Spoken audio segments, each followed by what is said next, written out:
Um, I wanted to, sorry for a little late start here. I guess I'll block this out later. But I wanted to take a look at the concept of property. Um, and so let's look at our slideshow. Um, when we're dealing in property, uh, we're done here. We can generally, we look at tangible, personal, real, and intangible. And the label here is wrong because really all these slides talk about tangible. Intangible is copyrights and trademarks, things of that nature. This is chapter 23 of Melvin and Guerra Pujol, I think. What is the other? Anyway, that's the book I worked out of. It's a paperback book. I thought we had a different Melvin and somebody else. Melvin and Katz is what I remember, but maybe Mr. Katz has moved on. But the book I was working out of was Melvin and Guerra Pujol. I don't know if he's related to Albert. Here we go with tangible property.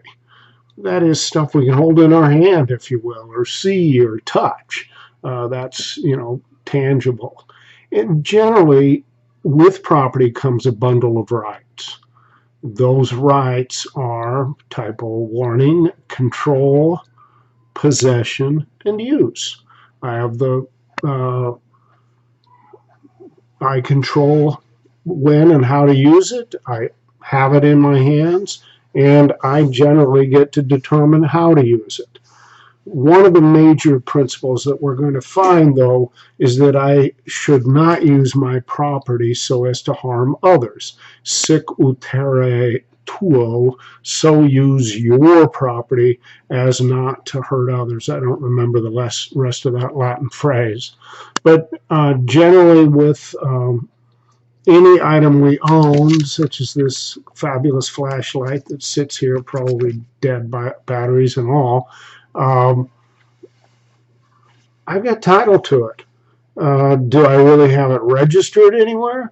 No, the possession in many ways proves the title, but if I hadn't thrown it away, I'd probably have a bill of sale that really shows that the merchant from whom I purchased it sold it to me for a certain value.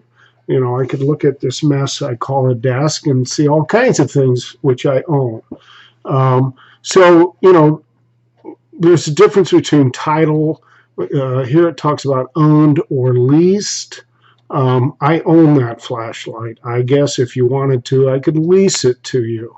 But whatever that would be, I might for a period of 20 years lease it to you for $1. Again, looking at consideration, that may seem a stupid deal, but it sat here on this desk for a long time without me using it. It's here in case the lights go out, I guess, although I'd have a heck of a time finding it. But I'm not sure why it's sitting here. It's still sitting here. Maybe I'll move it after this presentation. But anyway, let's jump ahead and look a little bit at found articles, because periodically things are found. I know I have a bad habit of leaving my coat and my hat in classrooms.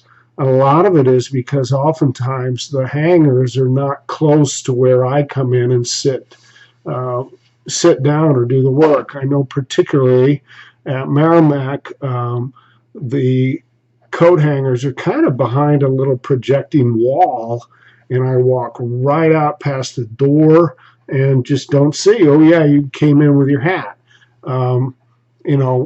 In that case, I would probably have a mislaid item. I set it there intentionally. Well, actually, that was probably lost. Mislaid is, I've got to go with the book. I'm sorry, folks. I'm going to fumble back here. These are little technical details that I always have to look up um, intentionally places the property in a certain place and later forgets about it. The property is considered mislaid. All right, so my code is a good example. If the owner unintentionally parts with the property, if I'm walking with this flashlight and have it hooked around a belt loop breaks, flashlight falls to the ground, I walk away, I've unintentionally placed it. In that case, it's lost. Abandoned is, now let's look at this, voluntarily forsaken. I'm thinking about getting rid of a whole bunch of old golf clubs. I put them out on my driveway. I don't necessarily, I probably under that circumstance should put a sign on them, free to whoever wants them. I may give them to Goodwill because Goodwill can turn around and sell them and make who knows what. They're pretty old clubs, but abandoned property, a good example may be I've got a couple of old bikes that are pretty busted up. I just throw them out on the driveway. They look to be, like somebody left them there. Or maybe I'm gone for a long time and it's just left there. There has to be some indicia that the person really does not want it for it not to be the others. Anyway, somebody who finds these has full property to it over everybody but me, the true owner. The last category is treasure trove, and that is, I'm not liking this. Something's wrong with my check. I don't have my little thingy up there, and I guess I've made a mistake. Anyway, I don't know how long I've been going. I'll just look at the regular clock. Treasure trove is generally antiquities that are pretty much buried or have lost somewhere. We may, and maybe we'll jump to the next case. It kind of explains it if we look at this a little bit deeper. But let's look at a couple of examples of this because this is a little hard to understand unless you get an example. Let's say that we're walking in the subway, getting ready to go on the Metro link, and we find a gold watch. And it's just down on the ground. Well, the example in the book is you take it to the station manager. Well, there aren't any station managers on our Metro link, but there's usually a security person, or we might be able to give it to a driver or something like that. Well, what should happen is they should, let's say I find it, they should make a note of me, my phone number, maybe even my address or an email address. And basically, I have title to this mislaid, abandoned, what was the other one? Not abandoned, mislaid, lost, potentially abandoned item. We don't know at this time if it's abandoned. Gold watch, probably not. Probably pretty high value. Metrolink doesn't have an interest in it, but I've done the right thing because I've given it to Metrolink, and Metrolink is the place where somebody might go to a lost and found department and give it back. If someone can come back and prove, hey, that is my watch, here's how I can tell you it's got an engraving on the back, or it's a certain type of Rolex, whatever. It's some explanation. The owner still has title, but I, the finder, finders, keepers, losers, weepers, I have title as against the rest of the world. So finders, keepers, losers, weepers is not the law. If I find it, I really have a duty to hand it off to somebody or to give some notice that they should get it. At the same time, as long as I've given them notice or given opportunity, most statutes, state statutes, permit that I would get title to it eventually if the true owner never appears and says, hey, I want my watch back. It never goes to lost and found or whatever.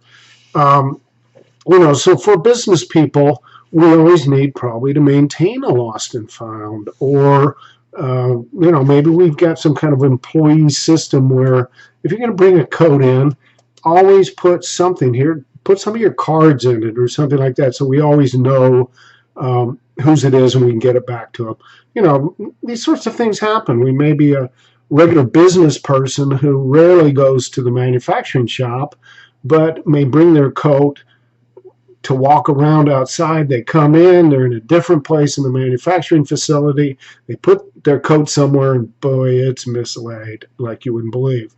Well, here's a system we have to help find it, to help locate whose this is. Now, maybe they'll recognize it or a local worker will, but in order to separate that out, let's have a procedure in place that kind of looks at this and works through it. So this might be something else we add to the employee manual. The last one I wanted to look at is one of the cases in the book is really a pretty interesting one because there apparently was a guy who passed away, and he was something of a collector, maybe even a hoarder. When I was a kid, we always talked about people storing their money under their mattress. And this is related to the bank failures in the 30s, out of which we have, the laws which have slowly kind of grown to nationalization of these mega banks. I mean, it used to be that banks couldn't operate across state borders. That began to disappear in the 70s and 80s, and et cetera, et cetera. And, the last crisis, we've almost created a system where we must be giant so that we're at the level of the government, the federal government, in order to operate. Well, this guy may have carried this to a little bit of an extreme. He had two executors, and these two held on to his house for about 7 years, kind of fixing it up, picking up stuff. It doesn't really say in the summary of the book, but they held it for 7 years. Now, maybe it was because, anyway, they went through the house bit by bit by bit by bit, and they found a whole bunch of these ammo cams. I don't know if me pointing at it makes sense. See if a mouse, maybe the mouse, that's right, the mouse will pick that up. These ammo ammunition cans, which are really pretty cool.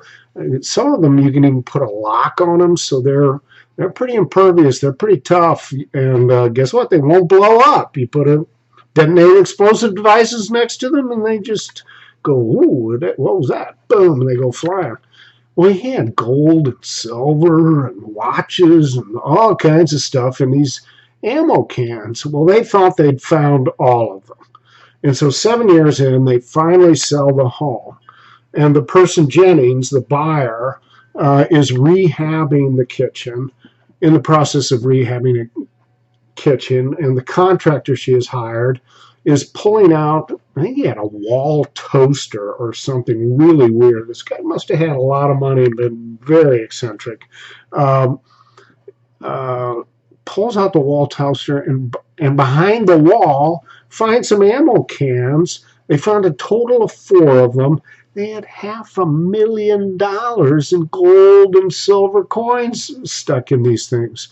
So, he had obviously kind of squirreled a lot of stuff away against a rainy day. They didn't say how much all these other ones were. Well, so the question becomes treasure trove, all right? No, we found this. It's at least that's what they're deciding. So let's go back into our book and have me maybe read it. The finder of lost, treasure trove. Found property is considered treasure trove if it is verifiably antiquated and it has been concealed for so long as to indicate that the owners are probably dead or unknown. Well, as we know, in statutory construction, we go real carefully through here. Owners are probably dead Well, we know that to be true, or unknown. Well, in this case, we know who the owner is. It is the decedent. It is the dead guy. So this is not treasure trove. Is it abandoned? No, hiding stuff behind a wall tends to indicate I'm not throwing this away. It tends to indicate I really want to hang on to this, and probably I'm the only one who really knows where it is. It's kind of goofy that I hide it behind this built-in oven, but it's sort of saying I'll never touch this until horrible things have happened, and then I'll go in and modify it. The owner unintentionally parts with the property? No, not at all. That's not lost. Um, did they forget about it? No, no, no. So as we walk through all of those, we can see, no, really, this was stuff that these people who ran his estate knew that there may be more, but they didn't necessarily know you had to poke holes in the walls to get it. At least that's how this case was. Now, some of it they may have found that way, but for the most part, he probably had squirreled this away in chests and dark recesses of closets and all that kind of stuff. And if he was truly a hoarder like we see on TV, there was a mountain of stuff you had to go through to get to it.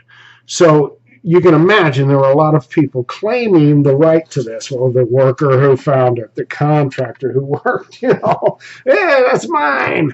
Um, but and I think Jennings originally held it, and then it says in here, I apologize, how the estate heard of it, whether it was a contractor. This is not very professional looking.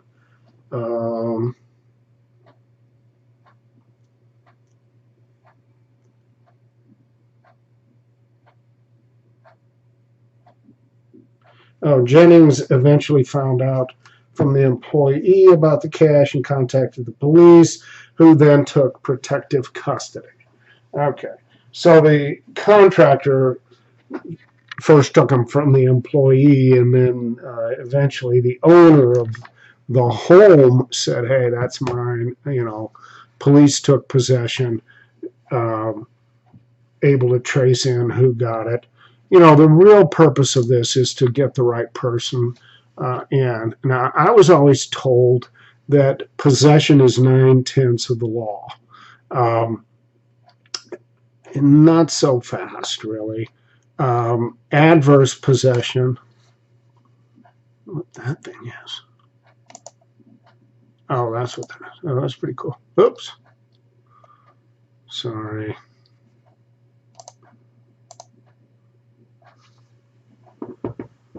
I don't know if I had a picture in here and that didn't come in. There's something goofy there. Some little artifact here. I don't know what the devil that is. It's some picture that didn't quite come in. There are adverse possession statutes. If I have held it for X years, it becomes mine. The owner does have a duty to go find it, and if anything reasonable. But as we said before, the person who finds it has some duty to put the world on notice that I found this. If it's yours, come get it. I'm glad for that. But if it's not, I want I want that right of possession. That gold watch, it may be that Metrolink says after 11 days or 21 days, if nobody claims it, it's yours. Well, that may not be the real full extent of state law. Metrolink probably has a duty to maintain a record on this, and but certainly after 5 to 7 years, it's going to become the finder's. Because we'd rather overall keep all property moving. We don't want it to just be sitting there in this unclaimed state forever. A good faith purchaser, and here's another example.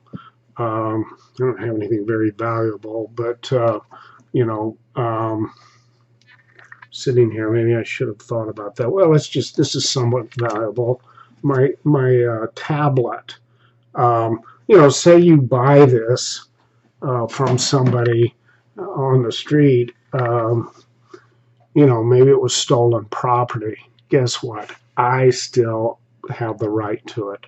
And certainly, if as you're going in, uh,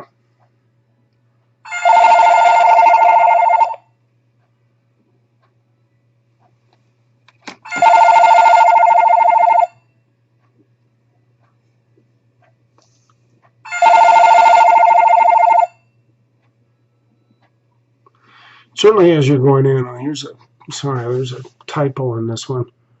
Um, as you're going in to use it, you should come across some indicia that I own it. Really, you've gotten, even though you're a good faith purchaser, you maybe bought it at a pawn shop or whatever. Um, pawn shops are notorious places for stolen goods. It's an easy place to take a tablet, get $5 for it or whatever, and then the pawn shop owner has a duty to go in and inspect that thing before they buy it to see this guy owns it. Well, tell me what this thing is, et cetera, et cetera. But I can't get good title to stolen goods, at least as against the rightful owner. So that, anything I buy kind of on the street, I have to realize that the title is misleading. Good faith purchaser, at least to me. All the things I'm coming up with, I don't see how I could ever think I've got that, except maybe in a pawn shop. I always presume that was pawned. I've got an absolute right to it. Usually that's how pawns work. I'll buy it back from you for the amount you loaned me plus interest, but you've got the right to sell it any time, and then that comes off of my loan. You know, certain things are happening, but that's not really part of the duty here. If you want to go into the pawn shop business, you probably need to take a different class. Maybe you're in a bailment situation. I'm not an expert on pawn shops, and I probably shouldn't have brought it up, but a bailment, think about parking your car or giving it to a valet or taking your car to the dealer or the local gas station for them to repair it. All right, so if I go to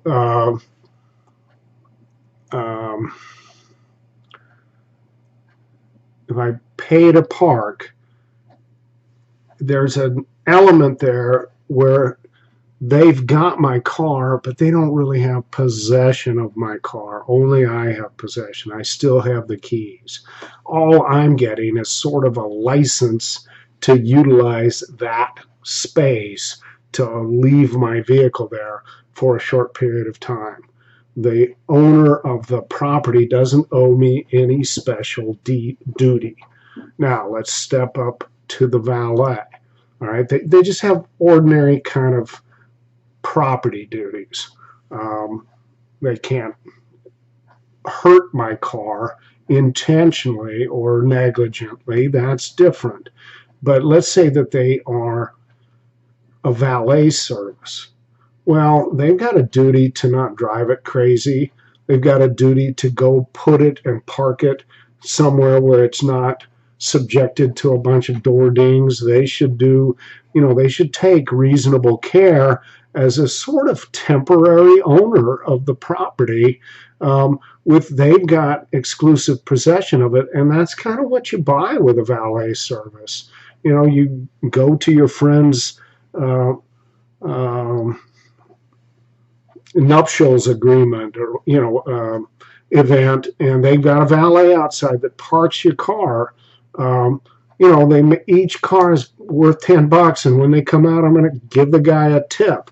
Well, the tip is incidental, but the payment per car puts a duty on that individual, and that's what I was taught was kind of a for hire.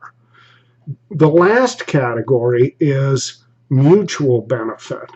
So, a valet owes a duty of due care almost the same as an owner owes to take care of their own possession. So they've got to bring it back within reason, undamaged. You know, uh, they can't necessarily control that somebody enters upon the premises and keystrokes it or whatever, but they should take steps to attempt to avoid that. I mean, that's something we think of in valet. You give it to me, I return it to you undamaged. And that is an expectation, and it's a reasonable expectation, and most juries would find that to be true. The problem, of course, is proving that that didn't exist before it happened. It's your word against theirs, and the expenses are not that heavy. Mutual benefit is much more of taking it to the dealer to get the work done. I get a benefit out of it. They get paid for having it. While they have it, they've got to exercise the care very similar to what a valet would do. All right, so let's click on this. One of the things we see a lot of in commercial work is leasing. I found this pretty cool picture of an earth mover. You can see that they got all the construction crew inside a bucket of this thing. That's at least 20 people, it looks like, maybe a few more. There's a pretty big earth mover with some pretty fancy tires. It's got chains on it. Here's kind of the thinking, and I think the book does a real nice job on this. Why own it? Why not lease it? As we find over the years, if you look at backhoes, even 30 years ago, they definitely didn't have air conditioning in the cab. They didn't. The hydraulic systems were subject to rupture. They were good, no doubt about it. But they all the time were continuously making these incremental improvements. And so, looking again at that tablet of mine, that thing's 5 years old. I haven't looked at a new one. It still runs, so I'm going to hang on to it. I don't know when it's going to bite the dust. But in a commercial use, that may not be good enough. If I were using that commercially rather than just for personal use, I might want the latest and the greatest about every 3 years. If we look at computers, for instance, next to me, I don't record on it anymore, is about a 7 or 8 year old computer. I bought it with enough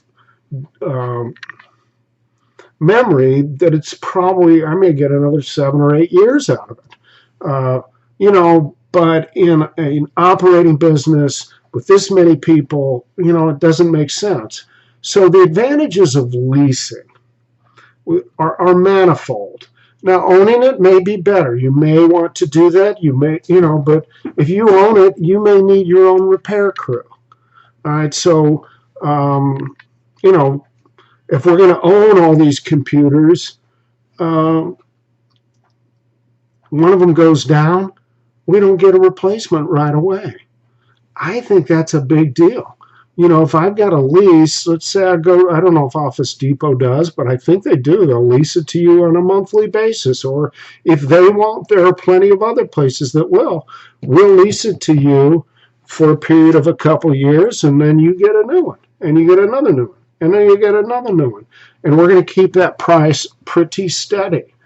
One of the things we can do with that is we can deduct that as an expense of operating. As opposed to if we buy this puppy, we may have to depreciate it over its, quote, useful life. Well, we just added an accountancy level to this that's pretty challenging. But under a straight lease agreement, we can just write that off right now. Because that's I use this vehicle 80% in business. Boom, I'm done. Okay? Nice thing with big construction equipment like this, if it breaks down, usually we've got some kind of an agreement, depending on where we are. If we're out in the hinterlands, we're gold mining or oil exploration, and it's it's a day by road from whatever major town in Saskatchewan to where we are. Maybe it's 3 days before they get you one, but it's 3 days. Instead of, I got to try to tear this apart in the field and fix it and get it running. Now, under the right circumstances, I've got mechanics who can get this back on and get it going on. But I may be able to charge that back to the leasing company, or we may have some kind of agreement with the leasing company. Maybe if it's a big enough operation, they've actually got a mechanic that they pay for that's part of it, not even our employee. This guy does the annual or the daily maintenance. They got a repair crew on staff that time or whatever. So, for a lot of groups, I know that a lot of construction or development organizations don't buy anything. They lease all of their equipment with a few small exceptions. They may own one backhoe that their favorite operator just loves that machine. It does everything they want. They've got 2 or 3 copies of it so that if that one breaks, they can get him the other one or her the other one. But everything else they lease, and they may only lease it for the period of the work itself. That's kind of another advantage. It's going to take us 2.5 years to build this golf course. We only need the graders for the first 2 months. We only need the backhoes for 3 months. We only need it for certain periods of time. So we can go to places like Fabic, lease it periodically, and move on. We don't own it, but we get the right of use of it. Something I didn't mention at all, because I don't know much about it, is Article 2A of the Uniform Commercial Code. And it's like, that's Article 2 is sales, Article 2A is leasing. Very similar provisions. So hopefully I explained some of the advantages of leasing, if you will, personal property. The same sort of things apply to real property. We'll talk about that in a few minutes. But right now, let's look at what is real property. And unfortunately, my PDF, my JPEG didn't copy very well, but this is a land plat, and then it has notes on it. This is obviously a computer-generated land plat where we can now add additional material to it. It's got some notes, plat max, and index, but if we could blow this up clearly, we would see that all of these divisions of land, this looks like rural land, there's an owner on it. So going back to the first recorded lecture that I remember, which is, and notice down here, pretty cute. Somehow I don't know what I did here, but I've got a reflection of my text. So I've really upgraded. There's a lot of stuff you can do in PowerPoint that's pretty cool. The Venerable Bede, if we look at the ancient sources of law, when Bede came around in around 1,000 years Anno Domini after the birth of Christ, what he did was tell the king who owns all the land so the king could go get the taxes. Well, this is the same sort of deal. But the nice thing for us is we've got these public records available to us anywhere. We go either to the county recorder of deeds or to the collector of revenue, or, it varies by county. But we can get a copy of the land plat. Usually you can walk into the information desk at the county building and go, who maintains the plat record? And they'll tell you. And you can, if you're interested, you're CEO drove by a piece of property and it looks like abandoned, but it's big enough and it looks like a continuous piece of land. We go find out who owns it, and maybe get our agents in there to see if they're willing to sell or willing to lease or whatever. So for all of us, real property makes a difference, because probably everyone listening to this lecture, at least as a student, at some point in time intends to own their own home, or may want to, as a business, own real property.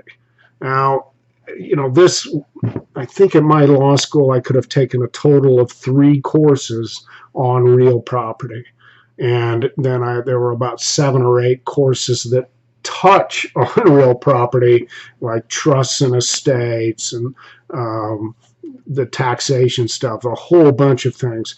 Real property is in many ways the reason we have the law. Who owns it? What rights do I get from it? All right, so when we buy real property and when we sell it, we are going to receive certain improvements. Now, when we look at, let's just take residential for an instance, the home, the garage, and any attached or affixed outbuildings. That is, they're built on a foundation, come with it. Now, so, anytime you're buying, you need to be careful. If they've got a little storage shed, that may not really be an improvement, because 4 bolts and it's gone. They can lift it right off of the concrete pad they poured for it. The garage is probably an improvement because they actually excavated. It's got a real foundation. All right, inside of the home, so the improvements almost always come with it. Okay, but be careful as you're reading the language. Go through it very carefully that all the improvements, are there. I'm trying to think in real estate contracts. I don't remember that being there, but I've seen where fixtures are an issue. For instance, all the appliances, you may think, oh, I get the stove, I get the built-in microwave, I get the refrigerator, I get the hot water heater, I get the furnace. Guess again, those are actually things that can be moved. And so it's possible, if the contract language is correct, that I can take everything out of there and leave you with basically the improved shell of the home. I can't take the walls out, all right? But I could, and I can't take the outlets or anything like that, but it's not a big deal for me to unhook my refrigerator and take it to my new place. So that's something we're always going to negotiate. And I always look at it, is it movable? So the plumbing in the wall, I can't really get at it without damaging the improvement. But the sink down in the basement that's kind of freestanding, that all I have to do is unhook the line and flip the turn the faucet off or the land, whatever it is. Anyway, I can probably take that with me. So as you're negotiating this is where we need some care. And this is kind of why agents exist in real estate, because the agents know this stuff and they know it inside that state. They're generally pretty rigorously tested. It's not hard, but it's a lot of detail, and they tend to have to know what they're doing, and they tend to be more expert than any of us, including lawyers. Now, lawyers are always, oh, no, we know the most. Well, okay, you guys go fight in the corner. Not really necessarily true. One of the neat things that comes with real property is subsurface and air rights. So I may or may not have, let me check real quickly. Didn't talk about it. It's in the chapter, and I think I thought I had done this as I slide through this.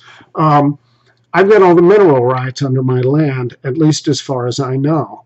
And you go around here locally, particularly on the other side of the river, there's a lot of coal under the land in Belleville and Collinsville and Edwardsville and Glen Carbon.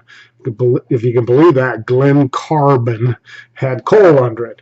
Well, Belleville is heavily undermined. It's really neat to look at the underground maps because there are mines all over the place. Same with Edwardsville.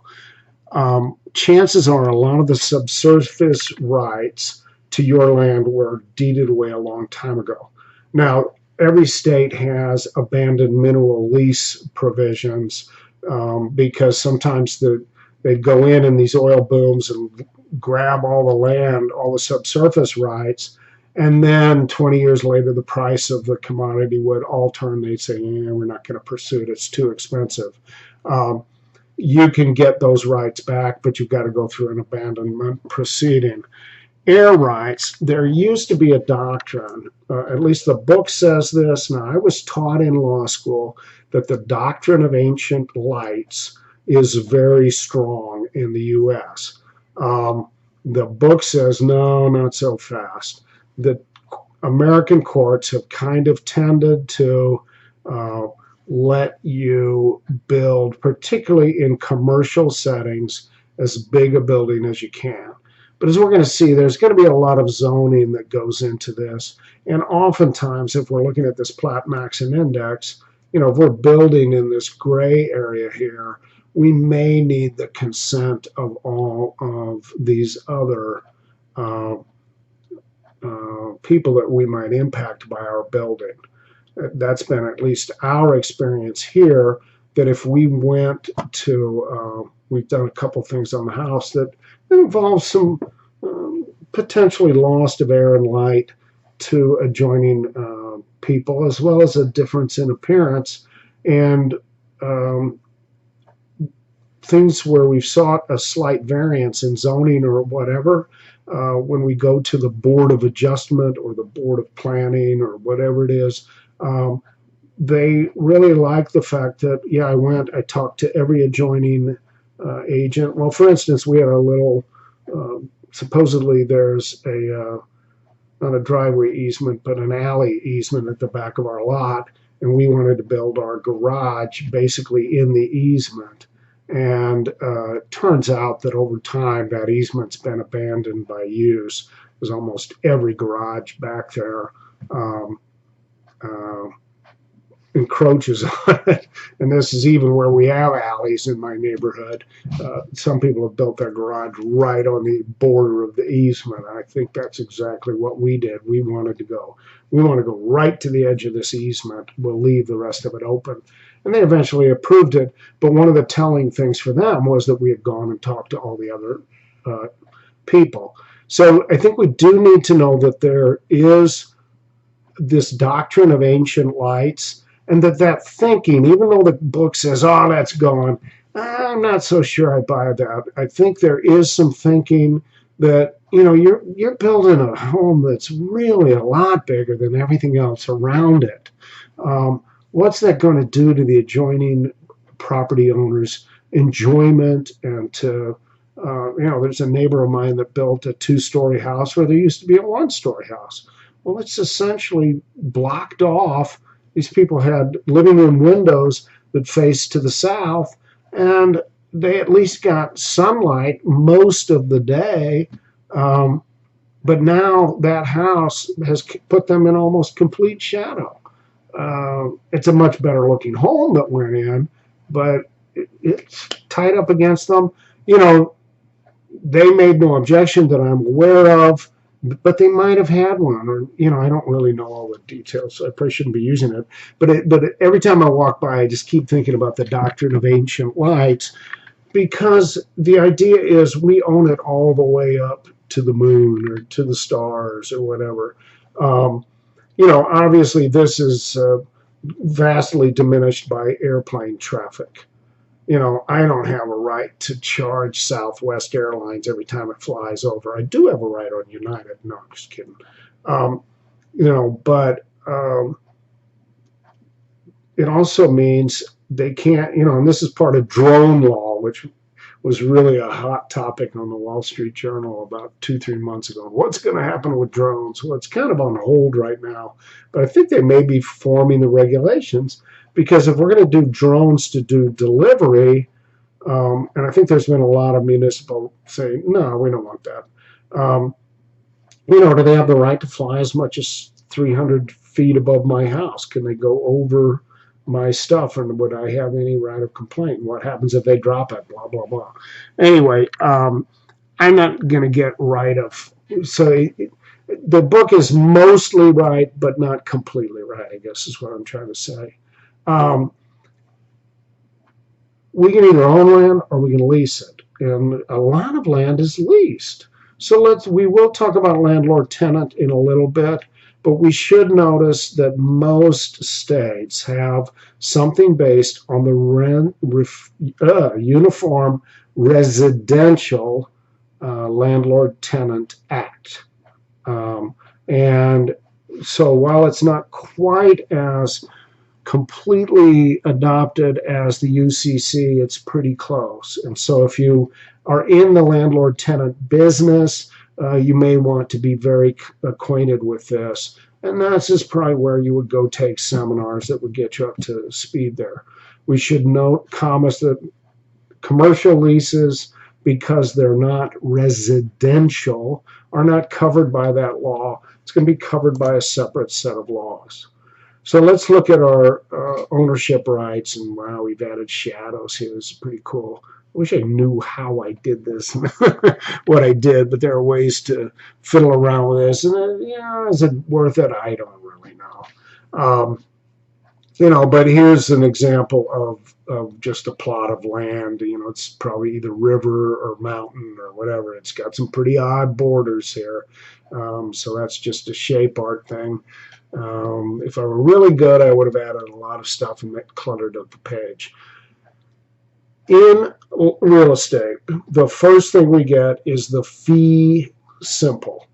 And this has an interesting derivation, and now I can't remember it, but we used to actually, to get land, you would actually grab the land. The owner of the land would hold it, hand it over to the other person, and that's what they got for their fee.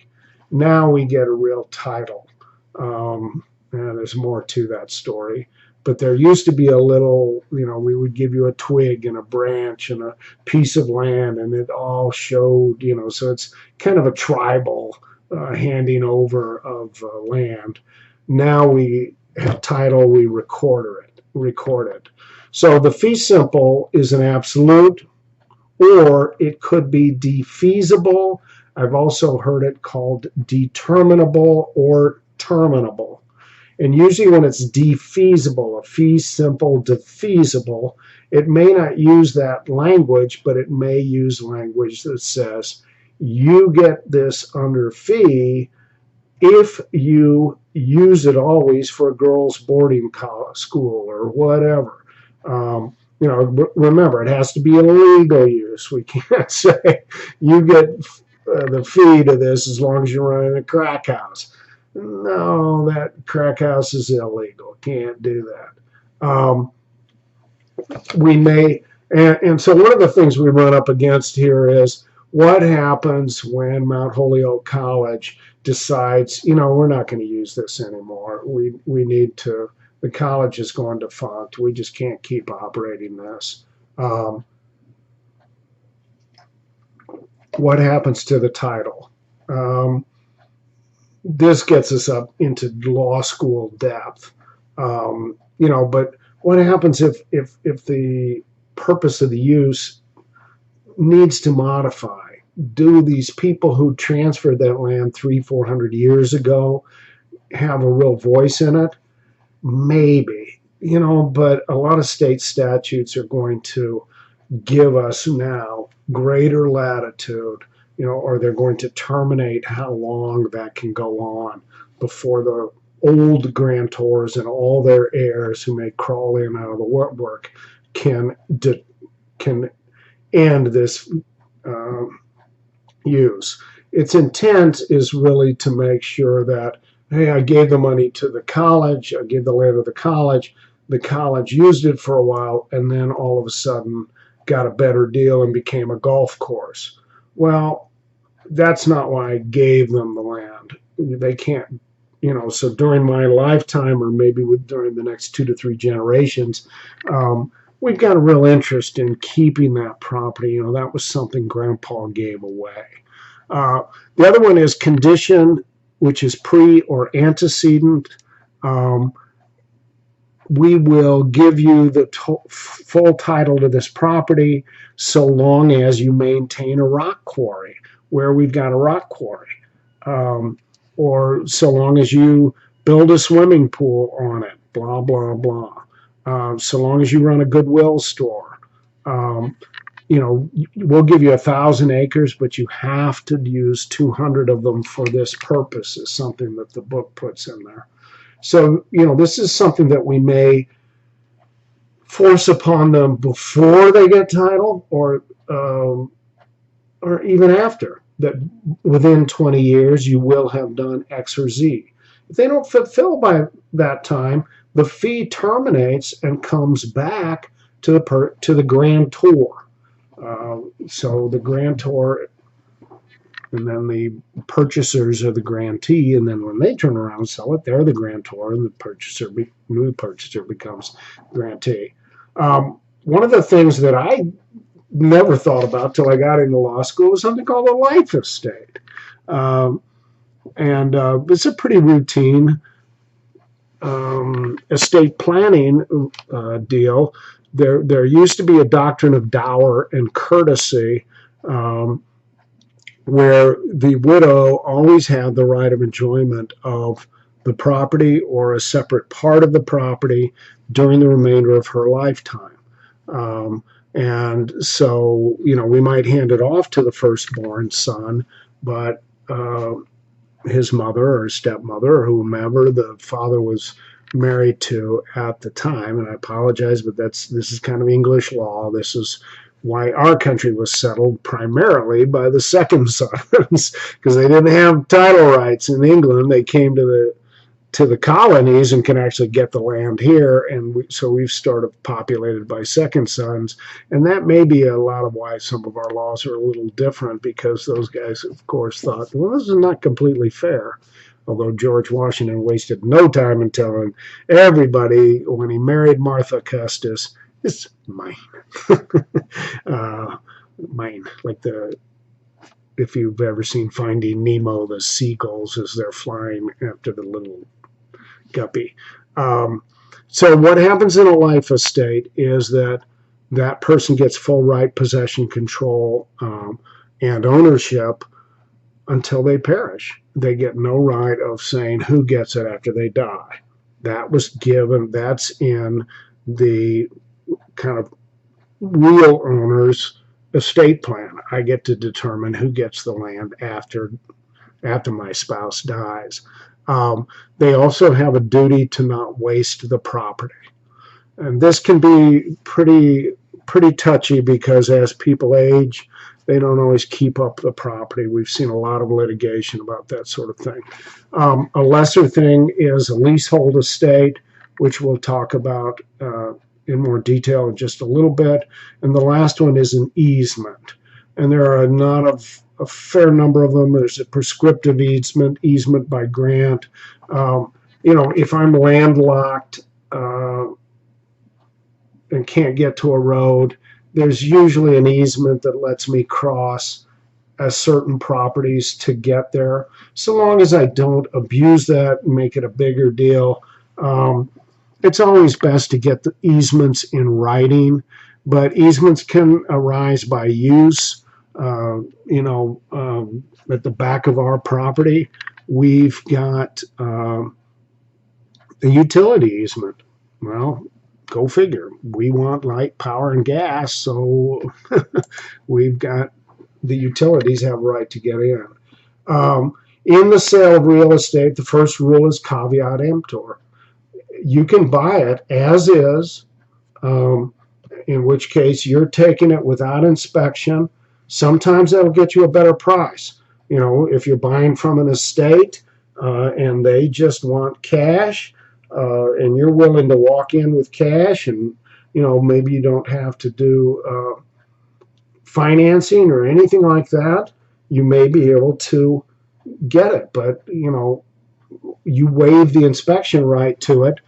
You're getting it as is. As is means as is. It means any problem, that's yours once we've transferred title to you. So the usual deal in real estate is that we go through a period of kind of an escrow. Here's the offer, here's the acceptance, closing date 45 days out or 20 days out or whatever, depending a lot on financing. But sometimes the financing depends upon the inspection itself. If the inspection brings back a whole bunch of major repairs that have to be done, we got foundation wall shifting, we got major cracks, we've got radon used to be a big deal. I haven't kept up on whether it's still a big deal, but there are some gases that leach from underground that are not real good for humans, et cetera, et cetera. There's a lot of things that could be wrong, bowing walls, all kinds of stuff, maybe indicative. Termites, of course, always going to be inspected for. Once termites get in, you've got real problems. Is there evidence of squirrel or other animals? How long has it been sitting there? So usually what we do is we have this inspection, then a report comes in. The buyers say, hey, we want these 5 items repaired. The others are not a big deal. We want them repaired at your expense, or we've set up an escrow fund, or we want a lesser price. If you don't repair, blah, blah, blah. If the seller refuses, the deal can usually go south under the terms of the contract. If the claim is reasonable and it's done seasonably. And so, sometimes the contracts are written in such a way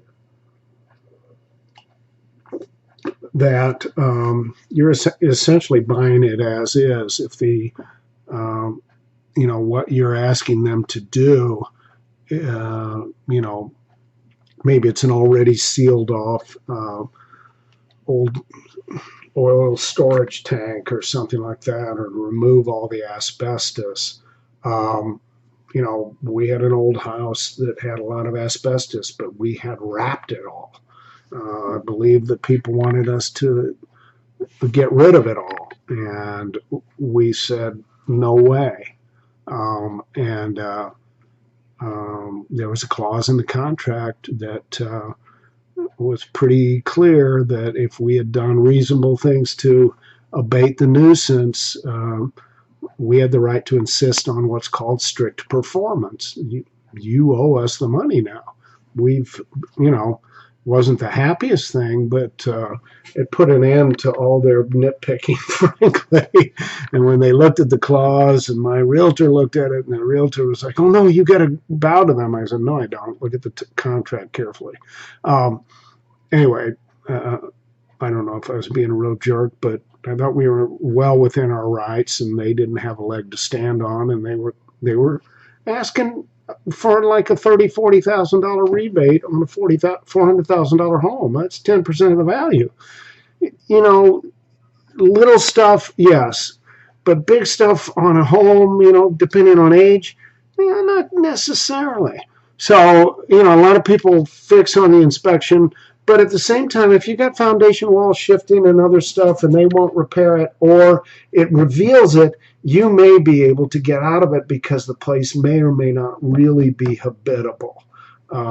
So I've had some friends lately looking at places out near St. Peter's, and some of the development out there, they built it on, it's not the best land necessarily, because it's kind of shifting land on top of rock strata that shift a lot too. Anyway, when we reach closing, assuming everything else is okay and everybody's happy, the full amount is due. Here's your check made out, cashier check. Sometimes we'll have a check that cuts the realtors their check too. And in return, we get a deed. We get a fee simple, absolute deed. So is that necessarily where we want to go? Well, here's a beautiful sample legal, if this is copied correctly. Oh, I didn't know I did that. Mouse movement. You can do everything verbally in landlord tenant. Really all there is month to month. You pay me the month. And month to month is can be really advantageous for both because you give them 30 days notice as landlord. They've got to get out. Um, you know, I would caution you though that the law favors the tenant, particularly in residential. If I give somebody notice in August that they must quit the premises by the end of September, I may have become too late. All right, because now we're coming into the winter. They may or may not be able to find suitable. Um, if I'm going to break a lease in the middle of December, I've got almost no chance of the court actually hearing the case for eviction until March. They just don't throw people out. So I may wind up with a lot more arrears in rent. We have to understand that, unless we can prove they're doing active damage to the property, most judges are going to say, look, I'm not throwing them out. If I've got real visual proof of actual damage to the property and ongoing damage to the property, and I can't leave these people in here, I'm going to have nothing left. Well, then judges will go the other way. And oftentimes if somebody's damaging the property like that, they're not going to show up and plead that, no, you can't throw me out and bring the 3 kids in. Generally, we're going to set a term. You'll see that almost all original landlord-tenant agreements are 13 months, and then they simply become month to month thereafter. And really the only thing that would change is all we would need is a note that says, I'm going to raise your rent by $10 a month or whatever it is, and we're still month to month. Really kind of a good deal for both. We're under the same agreement in terms of behavior. Um,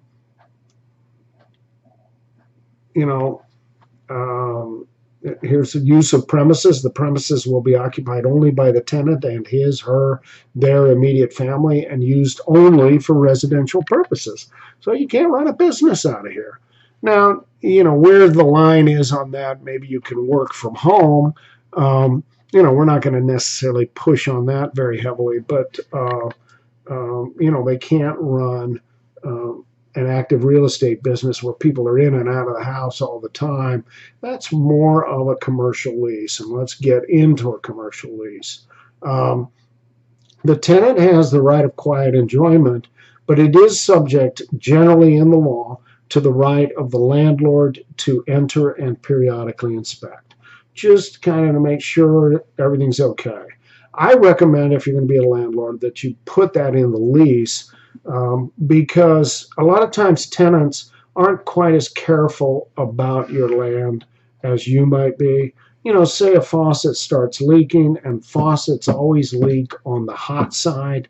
So now you've got a drip of hot water onto a porcelain bowl, and guess what happens? Eventually that hot water eats at the porcelain, and then the little bits of copper or whatever, not copper, but little bits of dirt that are always in municipal water kind of begin to accumulate on that spot. And pretty soon you've damaged your sink beyond repair, and you've got to replace all of this simply because you didn't go in and inspect stuff as you were going.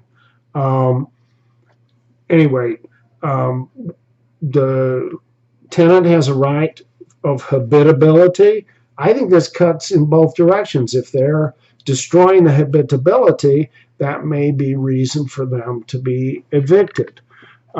If a tenant has a complaint about habitability or ability to use or quiet enjoyment, I've decided I'm going to come in here and store all of my backhoes on your leased house. I'm taking up all your garage. Well, I haven't really given you the right of quiet enjoyment. So what the tenant can do is establish an escrow account, tell the landlord, here, I've established this, I'm paying my rent there. You're not receiving it until this problem is fixed. It's kind of a less intrusive method of hurting each other. Sorry, I jumped ahead. Eviction is not a favored deal. It's kind of a drastic remedy. The book is very much right about this.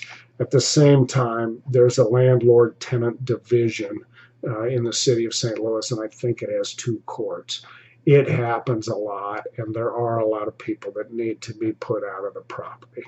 Um, and so periodically you'll drive by uh, homes and apartments, and you'll just see everybody's stuff out on the street.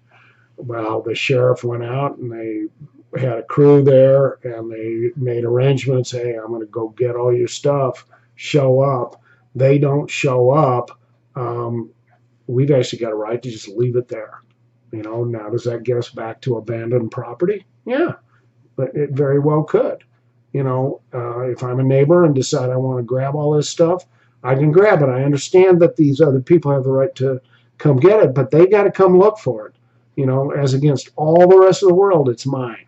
Um, the damages routine with landlord tenant that there's just wear and tear is different than damage. We expect some, the baseboards are going to be rubbed and all that kind of stuff. That's not something we should necessarily charge them with.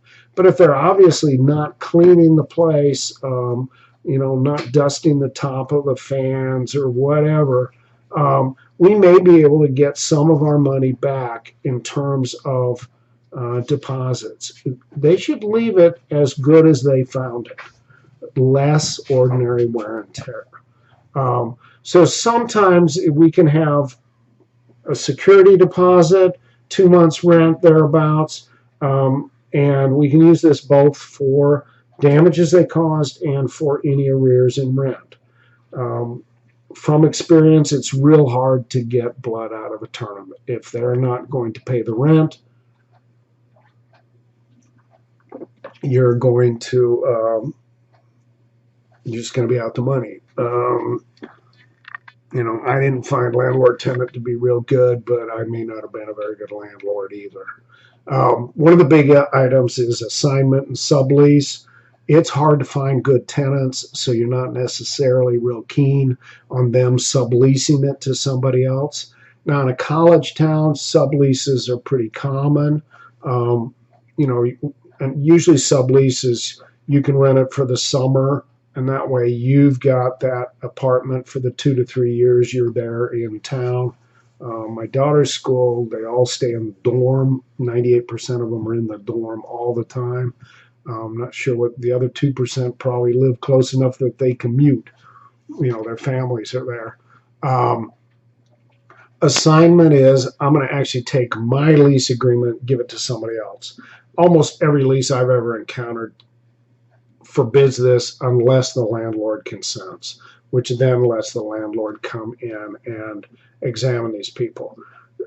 Depending on where you are, the sublease provisions are oftentimes less than this, but it's because there is the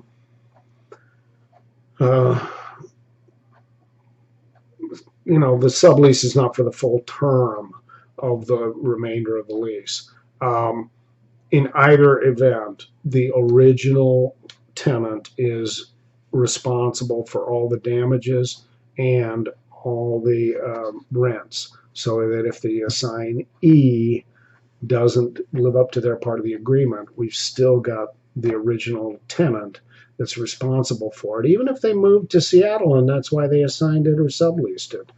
But be careful as we're going this. That's not a perfect outfit. Last topic in this chapter is land use regulation. This is a big topic and probably could, get its own chapter, and I probably need some better clip art here. But we're always going to have this zoning: residential, commercial, industrial.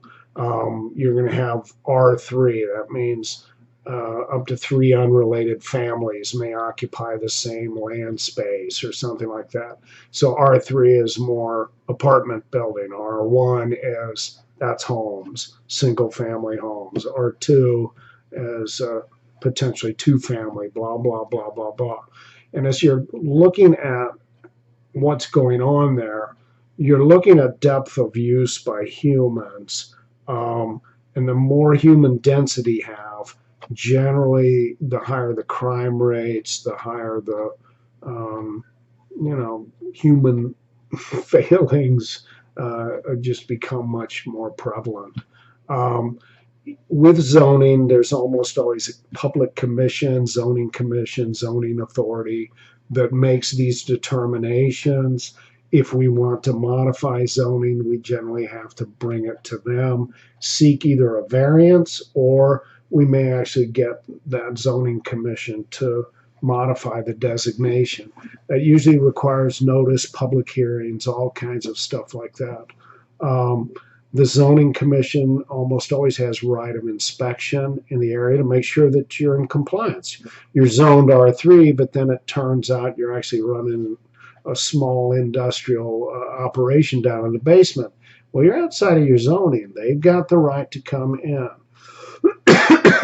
um, this is kind of an interesting thing, but sometimes we can make arguments that as they zone, maybe what they've done is they've taken your land by virtue of regulation.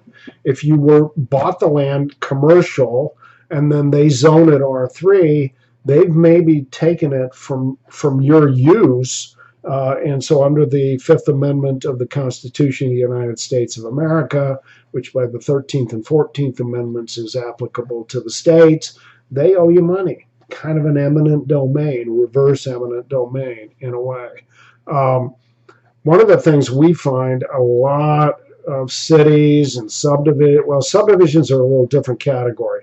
There we're oftentimes in a private use agreement.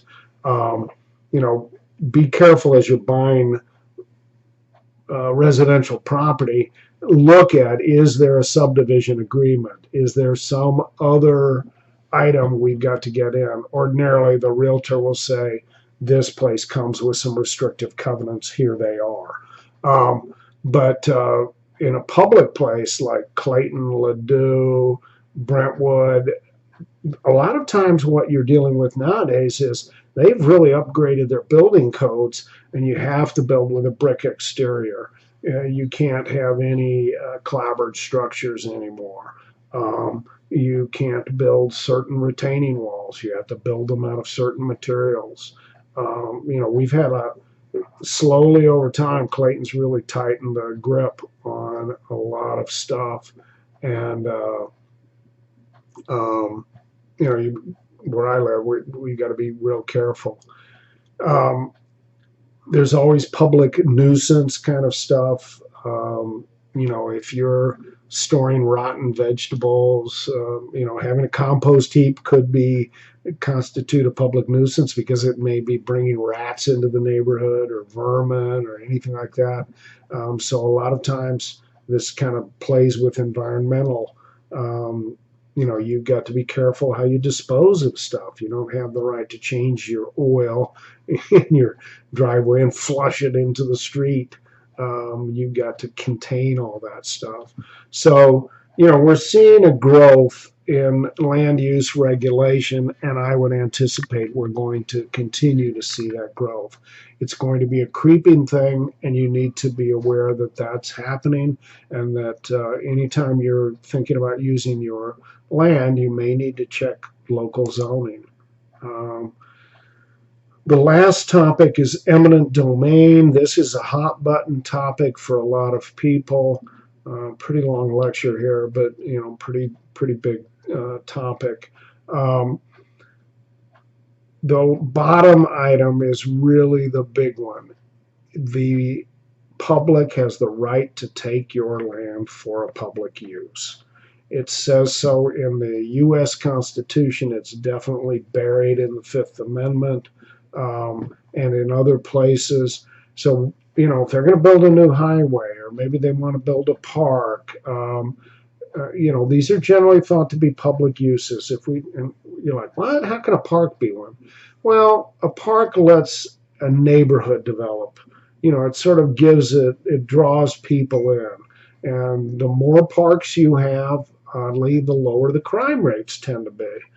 So there's some most courts are going to go, no, a park is a public facility. We're not going to stop that. That's every little town wants a park, and it should have one. Um, how are we going to get it? Well, we may condemn your old mansion or whatever. Um, so usually what they do is they go to the landowner and say, hey, we want to build this. We see the fair market value of your home is X. We'll pay it. Um, and a lot of people just go, yeah, I can't fight City Hall. I'm going to lose this anyway if I go against them. I've got all the lawyer fees and everything else that comes with it. But at the same time, I've got the right to say, nope, you can't take it. You're going to have to go to court and get condemnation of the land. There are times when that's the best thing for you to do. You may or may not remember this. There was a 4 or 5 years ago, Centene Corporation, big corporation in St. Louis, wanted to build a pretty big uh, building, and it asked the city of Clayton to condemn buildings. The city went ahead and did it. Well, guess what? The Missouri Supreme Court said that's a private use. You cannot use government eminent domain proceedings to condemn private property. And the property holders held out. Now, I don't know whether they're all happy with that. The buildings, they're okay buildings. Would Centene have been a vast improvement? I'm not real sure. I know some of the places they've actually sold out, but they're still operating the building. I'm not real sure what's going on there, but the big deal, and there's another development in Connecticut, and I looked for it a little bit, but my memory's kind of vague. But there's this huge area in a town, maybe not huge, but it's 40 acres or more that's been partially condemned, and now it's just basically this huge vacant lot. We've had other things where, this is a pendulum item, but we've had some swing back and forth. One of the key issues, I think, in eminent domain is what can I buy with the replacement? One of the best examples I can think of is the condemned properties. I believe it's in Berkeley, which is a little bit west of Ferguson. Uh, there are that were condemned for the addition of the runway at Lambert Field. And they were primarily condemned because the planes would be flying really low over it. And the deal was here, this was kind of a enclave of a lot of families and friends who all lived in this neighborhood and had a long history of living in that neighborhood. And then all of a sudden the government comes in, buys them all out, and the money received wasn't really sufficient to replace the property lost. They were getting fair market value for their homes, but the 130,000, 150,000 they were getting didn't buy them much unless they moved pretty far west to very different surroundings. So, this is it's good and bad, I guess. And here I am living in a community that's not going to, well, it has done some of this, but I'm far enough away from downtown that it's not likely to happen. And, the people that downtown had the money to fight City Hall. And I'm not certain that they're ultimately happy that they did, because it's probably just a matter of time before those property rights, before they've got to sell out. But they may have not been getting full value, and maybe the property owners were holding out. But anyway, kind of wandering here at the end. I guess I'm pretty worn out. But all we have to do is we're going to go determine fair market value. And there's some indicators that once the government goes in and does eminent domain around you or begins to negotiate it, property values actually begin to diminish because it becomes a sort of fait accompli. So, and not always, but um, if the government comes to you, it's probably best to band together as property owners and see what everybody wants to do. There are some examples of this locally. I think it's Lindbergh Road, just south of Kirkwood, um, and just south of 270. The area east of that was going to be rehabilitated into a shopping mall, kind of, it was like an sort of an extension of the mall that's on the other side of the highway. Um, and a fair amount of the property was sold to the developer, and then the developers decided not to do it. And so there were people who were holding out for a little bit more money, and now that's all gone away. Or there were people who had sold. Um, I can't remember what went wrong here, but a lot of people were kind of left holding the bag because they they thought they were going to get a pretty good deal on this, and they didn't. And I wish I'd known it better, and I shouldn't have brought it up the more I think about it. Anyway, that's the end of this rather boring lecture. The big deal here is, you maybe can do all this on your own, but it sure doesn't hurt to have a lawyer in the background or somebody who really knows the ins and outs of this, both locally and statewide.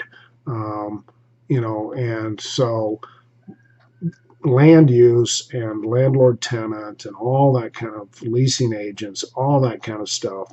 This is an area of specialty, and it could be, if it's interesting to you, it could be an area for a career. Thanks.